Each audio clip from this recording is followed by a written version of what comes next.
He gets it back. Oh my goodness, the softest leg went for. From his first day in the NBA, Alperen Sengun was called Baby Jokic. And I get that, super post-up play and fancy passes were easy to spot. But just like with Nikola, Sengun's defense was the biggest question mark. It took years for Denver to figure it out, but they did it and won the championship. Now it seems that Ime Udoka and the Rockets have done the same. At least the first part. Former Boston head coach deployed one brilliant tactical move to significantly improve Houston's defense. Let's see how they did it. Every team that's won a championship is usually a top 5 ranked defense. That's what coach Ime Udoka said to The Ringer in a recent interview. It's a non-negotiable to him. And maybe that is why Udoka implemented additional changes regarding Sengun after the Rockets finished 10th last year in defensive rating. Now they are second with a brilliant 1.4 points allowed per 100 possessions rating. As a result, the Rockets are 15-8 to start the season and sit behind only OKC in an extremely stacked Western Conference. Nowadays, modern basketball is all about hunting your opponent's worst link defensively as much as possible. Meaning the reputation is everything, and Alperen Sengun's reputation was not great heading into the season.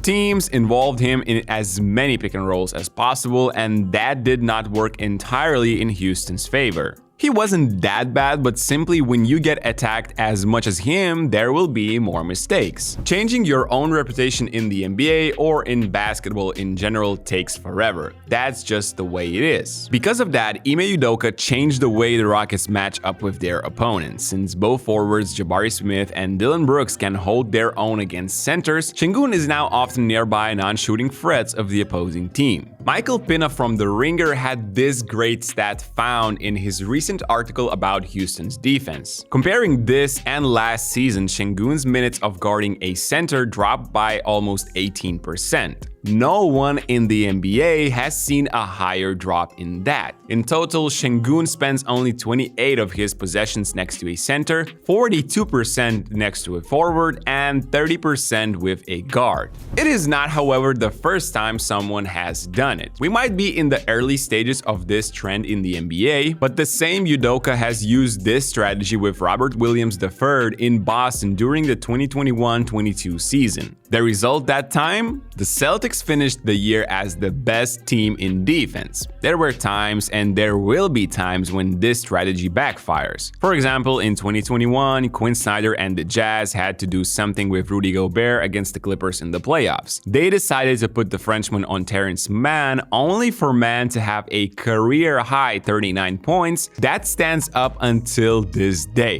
But for the Rockets, this move is working wonders. Instead of traditional pick-and-roll situations where Sengun is backing down to the basket and is kinda in a 1v2 situation, now the Turkish big guy can roam around the court way more, decide where and when to help. Here, as Powell drives, he's immediately looking to help near the rim. Van Vliet does that too, and his man would be open here, but Alperen is there. Yeah, the Clippers fumble this, but look at the traffic in the paint when Sengun is off the ball. Later, against the Spurs, instead of guarding Wemby, Sengun is next to Jeremy Sohan, a career 28% shooter from deep. Harrison Barnes here beats the pressure and drives without a screen, but Sengun sees that coming a mile away and impacts this miss heavily at the rim. Here's a similar clip against the Wolves. Sengun is on non-shooter Gobert as Dillingham beats the pressure, but Alperen is right there to swat another attempt at the rim. In the next video against the Clippers, Sengun's man is not even in the picture on this pick and roll. Him being so deep in the paint stops Harden from making it a direct pass and forces a tougher one. That gives time for Jalen Green to recover. Then Harden wants to target Sengun, but Brooks is all over him and it's a turnover. Finally, here is a clip against Minnesota with no Gobert on floor. Brooks is on Randall, Jabari Smith Jr. is on Naz Reid.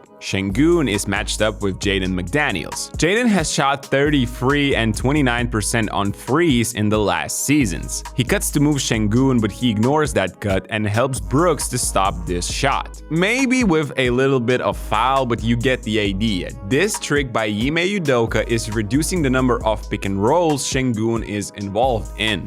Instead, he's able to spend more time roaming off the ball and helping at the rim, where opponents are only shooting 54% when he's nearby contesting the attempt. What is also nearby is Christmas, and if you have not yet bought presents for your loved ones, we have exclusive gift sets from our BasketNews shop. This year we have these unique bundles, and each is featuring a mix of a sweatshirt, a t-shirt, basketball-themed socks, and a BN Plus subscription. Every set is customizable, making the gift truly personal, and they come already packed, saving you both time and money. So go check them out on shop.basketnews.com or simply click the link in the description. Now, going back to the video. As a counter to this strategy of putting Sengun on a non-shooting threat, the opponents try to counter by sending him to set the pick. But this means there is Ivica Zubac somewhere nearby, packing the paint, and both Rockets can ignore the pop option and just concentrate on the ball handler, who Sengun blocks here nicely. Watch how high Sengun is here on the pick. Van Vliet is also solid in a rare view contest, and that forces Powell to give up the shot to the non-shooter, which is exactly what the Rockets want. Yeah, sometimes this risk may end up costing the Rockets, but percentages and reputations in this case usually don't lie. Against the Rockets and guarded by Sengun, players with, let's say, questionable skill from behind the arc registered a season record amount of threes attempted. For example, Chris Dunn made only 1 free out of 7, and that was his season high.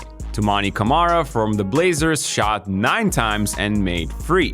Jaden McDaniels also went 1 from 8. Patrick Williams from the Bulls made only 1 out of 7, and putting Sengun on him prevented a layup like 4 times in this match, only for Williams to break it from 3. The same guys not only fall for the trap, but also look to attack Sengun one-on-one. But since he can keep the distance against these guys, and he's like 99% of the time the bigger guy, the Turkish center is able to stand his ground usually. And standing your own ground is basically the key principle of Rockets' defensive success this season. Aside from Alperen Sengun coming over to help from the non-shooters, Ime Udoka does not want his guys to overhelp their teammates, because that leads to rotations, that lead to open threes, that lead to a lot of points for the opponents. The difference in defensive intensity now and what the Rockets had a couple of seasons ago prior Ime Udoka is just astonishing.